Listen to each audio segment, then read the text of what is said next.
जी sir, मैं एक कविता के माध्यम से अपनी बात सरकार तक की पहुंचाने का प्रयास करता हूं कि विश्व गुरु भारत में गुरु की ये हालत है, दरबदर हो गया है, भुखमरी की मार है और तंत्र हो गया विफल, कोई तो निकालो हल। स्वाभिमान शिक्षकों का आस तार तार है और मंत्री कहे अधिकारी, अधिकारी मंत्री कहे, मंत्री कहे अधिकारी, अधिकारी मंत्री कहे गुरुओं की दुर्दशा का कौन जिम्मेदार है। और मोहन सुनो पुकार, मोहन सुनो पुकार गुरुओं की है गुहार, मोहन सुनो पुकार गुरुओं की है गुहार, मांगने को अधिकार आए तेरे द्वार है, मांगने को अधिकार आए तेरे द्वार है।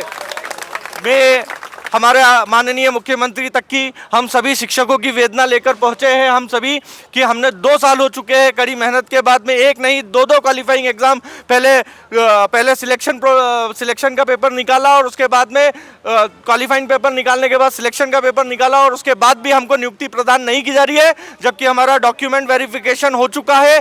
कोई बाध्यता नहीं है, बस सरकार की नीयत नहीं है कि हमारी बात, हमारी वेदनाओं को समझे, तभी हम यहाँ पर इतने धूप में परेशान हो रहे हैं। हमारी महिला साथियों को देखिए, आज हमारे हिंदू धर्म का इतना बड़ा त्यौहार है कि महिलाओं का उपवास है, निर्जरा उपवास है, सुबह से शाम तक महिलाओं को भूखे रहना है, लेकिन उस पीड़ा के साथ भी, उस भूख में, उस प्यास में हमारी महिलाएं शिक्षिकाएं आज दर दर की ठोकरें खा रही है और सरकार के कानों पर जूं नहीं रेंग रही है। बहुत शर्म की बात है, बहुत शर्म की बात है। धन्यवाद।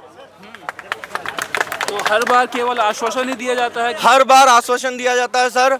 हम कलेक्टर, नायब तहसीलदार से लेकर राष्ट्रपति तक की जितनी पदवी हमारे कॉन्स्टिट्यूशन में है, सब जगह हम ज्ञापन दे चुके हैं। आप भले ही गवर्नर की बात करें, मंत्रीगण की बात करें, माननीय मुख्यमंत्री की बात करें, सबको ज्ञापन दिया जा चुका है, सबसे बात करी जा चुकी है, लेकिन कोई हमें नियुक्ति की तारीख नहीं दी जा रही है। आप सोचिए, कल हमारा इतना बड़ा त्यौहार था, शिक्षकों को साल भर में 1 दिन मिलता है सर, जिसमें हम हमारे बच्चों से सम्मान प्राप्त करते हैं, वरना आज की जनरेशन आप जानते हैं इस विषम परिस्थिति में हम हमारा कार्य करना चाहते हैं।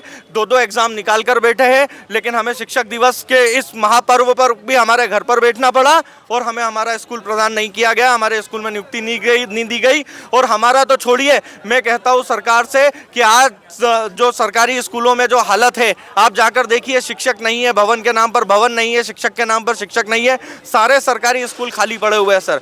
आज देखा जाए तो मध्य प्रदेश में नहीं करते भी आप देखेंगे तो 35 से 45 हजार शिक्षकों की नियुक्ति की जरूरत है, जिसमें से सरकार ने मात्र 8,700 पदों पर भर्ती निकाली थी। उसमें से भी 8,700 के बाद भी मात्र 4,700 पदों पर नियुक्ति दी गई, लेकिन उनको भी नियुक्ति पत्र प्रदान नहीं किए जा रहे हैं। आज सितंबर का माह हो चुका है सर, आज देखा जाए तो टर्म 1 एग्जाम स्कूलों में हो चुकी है और स्कूलों में शिक्षक का कोई अता पता नहीं है। बच्चे physics, chemistry, maths, bio, Hindi, English जैसे बड़े बड़े सब्जेक्ट कैसे पढ़ रहे होंगे।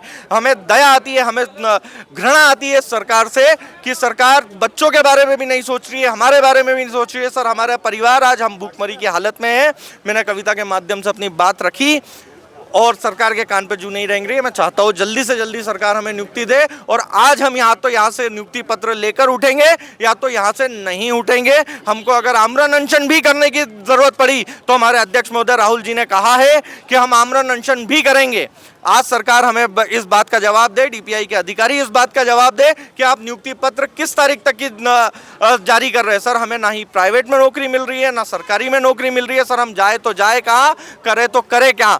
हमारे घर में भुखमरी की हालत हो गई है सर। प्राइवेट स्कूल वाले हमें ये कह के भगा देते हैं कि आपका तो नियुक्ति आने में है, आप 20 स्टेशन में नौकरी छोड़ के चले जाएंगे, हम 20 स्टेशन में शिक्षक कहाँ से लाएंगे।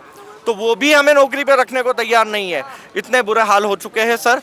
हम आज कसम खा के आए हैं, आदरणीय डीपीआई के जो संचालक महोदया है, हमारा आपसे भी, हमारे माननीय मुख्यमंत्री जी, हमारे माननीय शिक्षा मंत्री जी, स्कूली शिक्षा मंत्री जी, सभी से हाथ जोड़कर विनम्र निवेदन है कि हमने हमारी मेहनत की, हम हमारा अधिकार मांग रहे हैं, आपसे भीख मांगने यहाँ पर नहीं बैठे हैं सर। भिखारियों से बदतर हालत हमारी सरकार ने बना दी है। ये बहुत दुर्भाग्यपूर्ण है, ना सिर्फ हमारे लिए पर प्रदेश की शिक्षा नीति के लिए भी बहुत दुर्भाग्य की स्थिति उत्पन्न हो चुकी है। सरकारी विद्यालयों में शिक्षक नहीं है, ये बहुत दुर्भाग्य की बात है। सरकारी स्कूल जहाँ गरीब तबके का बच्चा पढ़ता है, अमीर बच्चे तो सर प्राइवेट स्कूलों में जाके पढ़ाई कर लेंगे, लेकिन गरीब तबके का बच्चा सरकारी विद्यालयों के भरोसे अपना जीवन चलाता है। एक मजदूर का बेटा, एक सामान्य से कुछ कारीगर का बेटा सरकारी स्कूल में पढ़ रहा है, खेतों में काम करने वाले किसानों के बच्चे सरकारी स्कूल में पढ़ रहे हैं, और उनके लिए शिक्षा की व्यवस्था करना, शिक्षकों की व्यवस्था करना सरकार की जिम्मेवारी है। सरकार अपनी जिम्मेवारी को बिल्कुल नज़रअंदाज कर रही है। ये दुर्भाग्यपूर्ण है।